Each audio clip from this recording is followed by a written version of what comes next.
you shouldn't go to the cemetery. A lot happens when you visit a cemetery.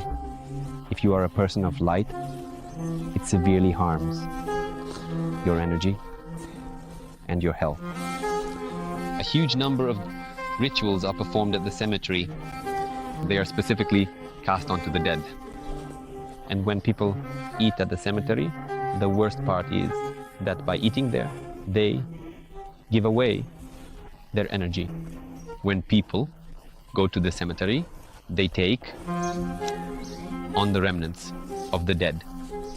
In the past, people were cremated so that their remnants and everything done to them wouldn't carry over into the next life. Now, people are buried, and this is not very good. Therefore, when you go to the cemetery, eat there, walk on that land. You bring cemetery soil home. It is filled with the energy of death. This should never be done. You must not bring food there. You must not eat there. And especially, you must not bring food from there home. Nothing should be taken from the cemetery. You shouldn't even go to the cemetery. Only if you are a person of light. For others, the cemetery probably doesn't harm, but you should be aware of this. It's like, you know, a nice ending, right? That for others, the cemetery probably doesn't harm. And thus, yes, it's actually a very good, somewhat manipulative method. If someone writes in the comments, everything is fine with me, it means you're not a person of light. So, as I said at the end, yes, it means you're not a person of light. I thought about that too. Convenient. Convenient. A good trick. Guys, take note. But here he overdid it a little, in my opinion. That is, frankly speaking, I feel a certain fear in his words about the cemetery. Apparently, he went to the cemetery several times, and something not very good happened to him there. And he seems to be sincerely trying. He is sincerely trying to dissuade everyone else from going to this place. Please pay attention to this. As soon as you hear ideas that something is good and unconditionally good, and something else is bad and unconditionally bad, there is likely a certain bias. Have you yourself been to the cemetery? What do you actually feel there? What is the energy like there? And how do you feel being there? You know, I think that actually regardless of what is said in this video, probably almost everyone, well, everyone probably while us, without almost, in one way or another, has been to a cemetery. Well, at the cemetery, I generally feel the energy of death. That's true. That's true. So he is saying everything correctly. It is indeed the energy of death. A special energy, very quiet, very calm, somewhat otherworldly, right? Indeed, the energy of death, the egregore of death, it's truly the egregore of death. And there really are certain entities that find it comfortable to live there. Yes, in that place. If you are truly a bright person, this is a very important comment. I in no way want to say that this author is not bright. He truly has light. He has certain fears that prevent him from fully expressing this light. If you are truly charged with the energy of the higher self, no one will touch you in that cemetery.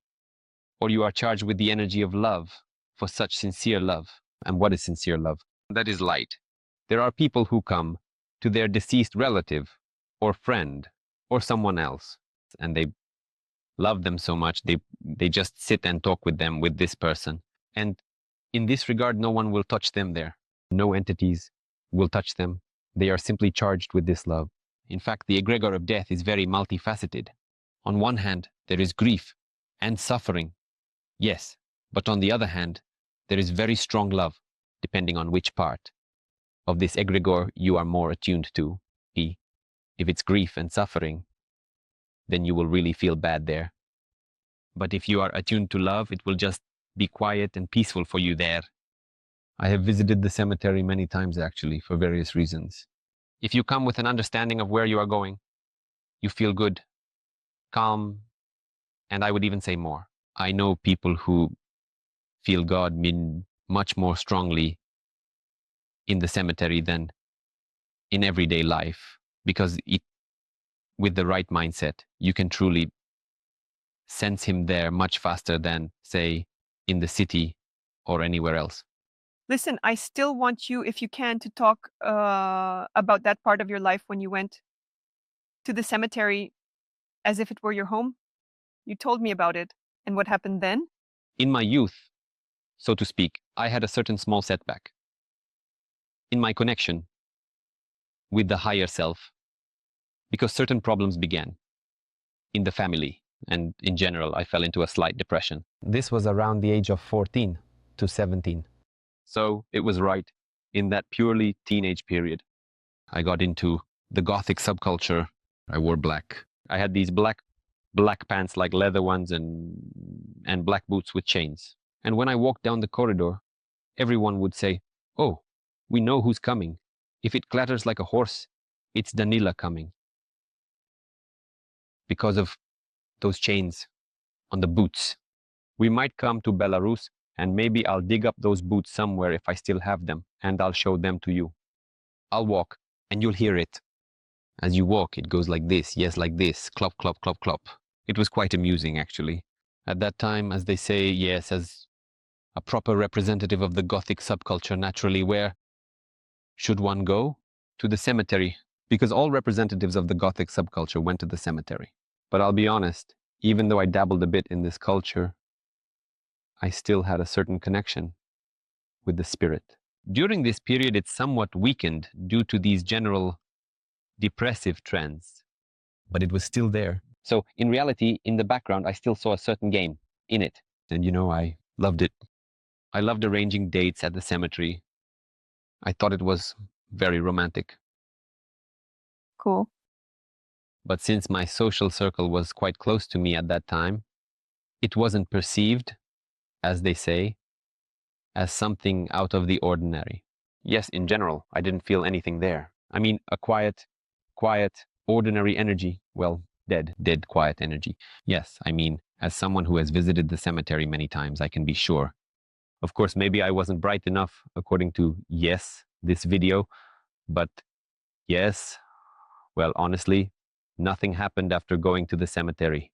Nothing negative, like maybe? Absolutely nothing. Moreover, that period passed quite quickly for me, about 3 or 4 years. And then I had several special phases when fate brought me back into contact with the higher self. It was a very interesting moment. I got pneumonia and was bedridden. I realized that something was going wrong.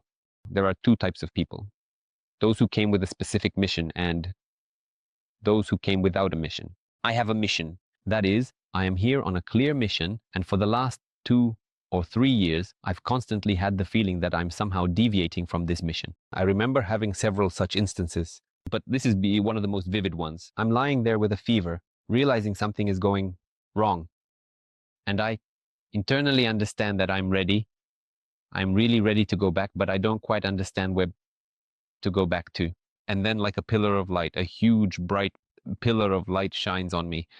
I'm lying there, almost crying, because I realize that I've understood everything. It was university. First year, I was leaving, all in black with my clinking chains. I had some kind of avatars. At that time, V-Contact was a very developed network. It's still developed now, but at that time it was probably the only social network, and I had all sorts of avatars of some Gothic people with roses, something like that. I deleted all of that. I put a camel as my avatar. I don't know why I put a camel as my avatar. For some reason, it seemed very right to me. At this point, people started messaging me. They started asking, "Have you been hacked?" I replied, "No." They didn't believe me. They started asking me specific questions that only I could answer. I answered them. These were my classmates. And then I came back a few days later. I had quite long hair at that time. Naturally, I cut it all off. I came dressed all in white, completely. I had, white pants, white shoes, a white shirt, a white sweater. Did you have to buy new clothes? Yes, I bought new clothes. I specifically went to the store before visiting them and bought everything in white. I went to see them. Their eyes were as wide as saucers. It was amusing. After that, I completely changed. I fully returned to my mission and continued to move forward with it, as they say, with determination. They probably just helped you, right, by channeling this benevolent energy. Yes, they just brought me back. Certain people just brought me back. Or rather, it was a combination, of my higher projection, my higher self, along with some, well, curators with whom I coordinated my mission here on this planet. Is it necessary to pray for your deceased relatives? And do prayers help them in any way to exist in the afterlife worlds? If you pray out of love, that is sincerely from the heart, truly conveying your love, then of course you can and should.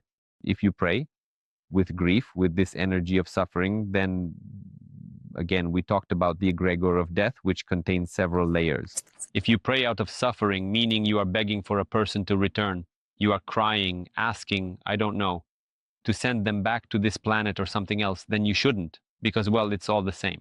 That is, you still have a certain connection and the souls still feel it. In any case, they feel it. If it's a charge that's truly loving, deep, wise, and sincere, then yes. But if it's suffering and anxiety, then probably not. Can you briefly answer the question about what the higher self thinks about a person wanting to exit the cycle of reincarnations? To leave this whole idea of rebirth, is it generally ecological? Is it ecological from the perspective of the higher self? On January 15th, I published a very, very large text, a comprehensive global study on the age of the spirit.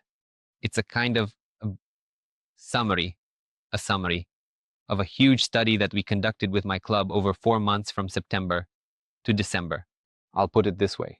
As of today, on our planet, most souls are approximately 20 to 25% through their cycle. Therefore, as they say, there is still a very long journey ahead. As they say, yes. For those who are interested, check out this text, where everything is analyzed in more detail and depth. Dear friends, I invite you all to my course with a personal vision, Return to the True Self. This course has been around for over 12 years. And recently we launched it in English with my complete personal vision in 6 modules, working with blocks, working with egregores, working with the ego, contacting the higher self. Answers to simple questions, answers to more complex questions, and then there's what we call the Great Journey. It's contact with space, contact with the planet, contact with God, contact with anything, at your request, through the higher self. Health, finances, relationships, purpose, past life. The course is available at any time. You can sign up for it using the link below this video. Come on over, I'll be waiting for you.